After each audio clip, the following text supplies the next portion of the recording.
All right, guys, so I stumbled across this extremely fascinating conversation between Andrew Yang, who has left the Democrat Party after being a failed Democratic presidential contender in the Democrat primaries, and Democratic strategist Paul Begala on CNN, where it appears that they are debating whether or not the Democrats should have a primary. Should they let somebody in the Democrat Party challenge Joe Biden for the Democrat presidential nomination? Now, during this exchange, the Democrat strategist is going to say the quiet part out loud in regards to what the Democrat Party thinks about their middle class, working, white, liberal voting base.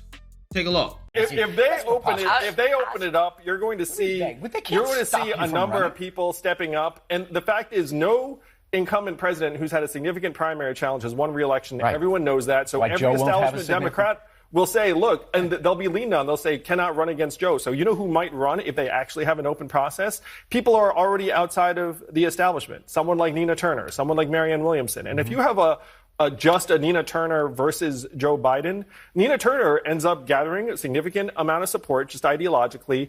And the last thing the DNC is going to want is for Joe Biden to have to debate Nina Turner 6 times. So they'll shut that thing down. How? I think your point is how. The legal ballot. Oh, we're going to all find out together. It's going to be a good time. But look, she was Bernie's co-chair. She's a former state senator from Ohio. We all know we know her well. Bernie won 9. Count them 9. You were there, Andrew. 9 contests. Joe won 44.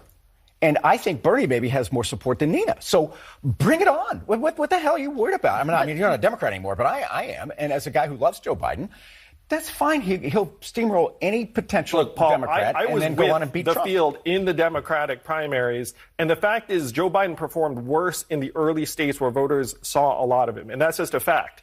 Iowa, New Hampshire. Why is that? Look, I spoke before or after Joe Biden half a dozen times. And the fact is, when he came off that stage, you know what people were not saying? That guy has the energy, the vigor, and then all of a sudden he developed it. You're missing the most important thing, Andrew. The early states are full of white liberals. They don't like Joe. Then when we moved to real Democrats, African Americans in the South, they loved him and he steamrolled everybody. Because in my party, the heart and soul of the party are people of color, not pain-in-the-ass white liberals on Twitter. I'm sorry to use bad language. I think you touched a button here. But that's the heart of my party. The Republicans should start with white Christian evangelicals. That's their heart. But my party should start with people of color. Yeah, so this type of woke, racialized politics, in my opinion, is absolutely disgusting.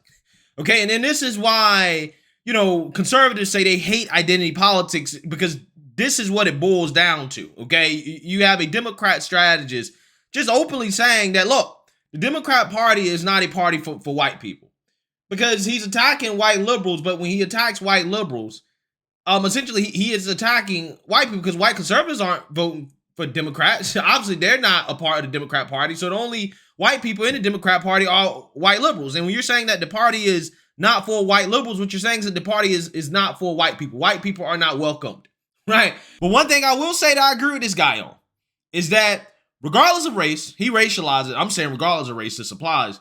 The blue check liberal Twitter mob, they're not real people. I do agree with him on that, okay? I do agree with him on that. I'm going to get back to that.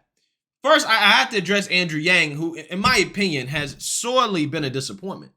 Ever since he started attacking Trump in a Democrat primary, because that's what you have to do in order to be a Democrat, you got to attack Trump. And Yang fell for that, even though he wasn't doing that at first. He basically, drunk the Democrat Kool-Aid.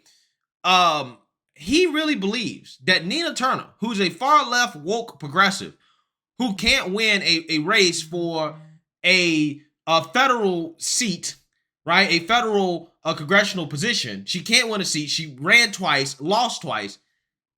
He believes that she can challenge Joe Biden in the primaries and win, right?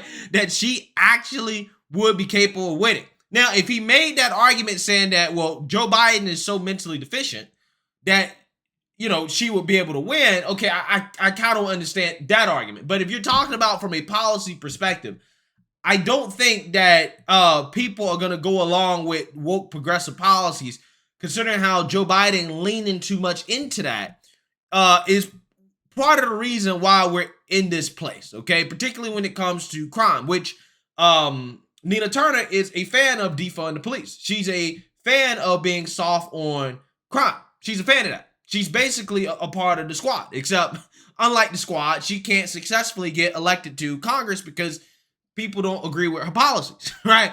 But for whatever reason, Andrew Yang is so delusional that he believes that she would be a contender for the Democrats. The only progressive in the Democrat Party that has a chance of beating Biden is Bernie. And that's it, right? There are no other progressives or self-proclaimed progressives because, I mean, let's be real. Some Democrats, they say they're not progressive, but they are totally for all the progressive stuff. But I'm just saying, any self-proclaimed progressive cannot beat Joe Biden. They have no chance except Bernie Sanders. I just want to make sure I put that out there because what Andrew Yang was saying was delusional in and of itself, okay? But I do agree with his idea that the Democrats should have a primary. And Democrats who are disagreeing with this, the establishment Democrats that disagree with this, are once again showing you guys that they don't like democracy. They hate democracy, right? Just like they showed you that they hate democracy with Roe v. Wade being overturned, which essentially is the most democratic thing that can happen in the sense that states can decide on this issue, the people can decide on the issue, and the Democrats hated that. The Democrats don't want Joe Biden to run again. The Democrats overwhelmingly, again, they don't want Joe Biden to run again, which suggests that if the Democrats actually cared about democracy and the will of the people, they would allow the people to decide if Joe Biden should be the Democratic nominee. Okay? Again, I've stated this before. I don't understand why is it when it comes to the presidential race, the parties refuse to have primaries, especially when the incumbent is doing bad, right? If your party voters want the incumbent out of office, you should have a primary, regardless of whether or not that incumbent belongs to your party or not. But again, Democrats showing that they are against democracy. But I got to be honest with you guys. One of the reasons why I really want the Democrats to have a primary, not just because Joe Biden is doing so bad, is because that'd be great content, right? I'll be able to make a lot more content if the Democrats actually had a primary, okay? If it was like a full-fledged, presidential campaign season, kind of like what happens when, the incumbent is not eligible to be in office anymore, that'd be great content, right? I'm just saying. But regardless, serious, they should have a primary, right? They should have a primary. So on to what this Democrat strategist is saying, who disagrees with this, right? The Democrats should not have a primary. He made the statement about how white liberals are not really the Democrat Party, right? They're not real Democrats. And this is the type of woke racial politics that I hate. This is why people say they hate identity politics, because this type of identity politics, it's toxic and it's disgusting. And in this case, it's just not true, as 59% of Democrat registered voters in 2019 were white. So again, over half of their party is white. And this guy just threw all the white liberals under the bus. White liberals aren't real Democrats, right? You're not real Democrats because back during the primaries, you guys in Iowa, in Vermont, in New Hampshire, Massachusetts, you didn't vote for Joe Biden. You voted for Pete Buttigieg and Bernie Sanders. Therefore, you're not a real Democrat. Basically, if you don't go along with the establishment candidate, if you don't go along with who the Democrats want you to go along with, you're not a real Democrat, right? You hear that? I'm just saying. If I'm a white person in this country, if I was white, can't speak for whites, but I'm just saying if I was white, right? Democrats basically classify me as white because I'm conservative and I don't vote for them. Therefore, I'm white. So I guess I can't speak on this. If I heard something like that, I would leave the party.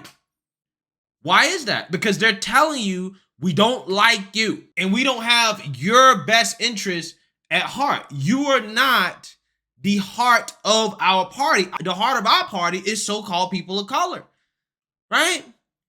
Again, this is just another example of the anti-whiteism in the Democrat Party. And I'm telling you, it's not anti-white liberal elite. They're pro-white liberal elite. Don't get it twisted, Guys like this guy right here, he's not talking about him, right? He's a white liberal. He's not talking about himself, the white liberal elitists that love Joe Biden. Because again, he's establishment, he's control. What they're talking about is working class white liberals. Okay? That's what they're talking about. They're saying that we don't like you because you don't fall in line and vote for who we want you to vote for. We don't like you. Okay? We're really trying to appeal to the people like, black folks who will vote for us at a clip of, 90+%, even though we're not really trying to do anything for them. We're trying to make sure they stay as, dependent on the government as possible. We want to keep crime in their cities. We want to defund the police. We really don't want to help them, but we're going to play this race politics. So we got to continue to get them to vote for us. And the sad reality is that it works. It works. Attacking white people, saying that we are the party of anti-whiteness, which is basically what the Democrat Party brand is now. It works, right? It helps white liberal elitists like this guy stay in power by essentially getting votes from so-called non-white people based off the idea that the white liberal is going to work on their behalf to punish white working class people who apparently are taking things away, right? Or have more power than so-called people of color. That's the game. It's divide and conquer while these guys profit.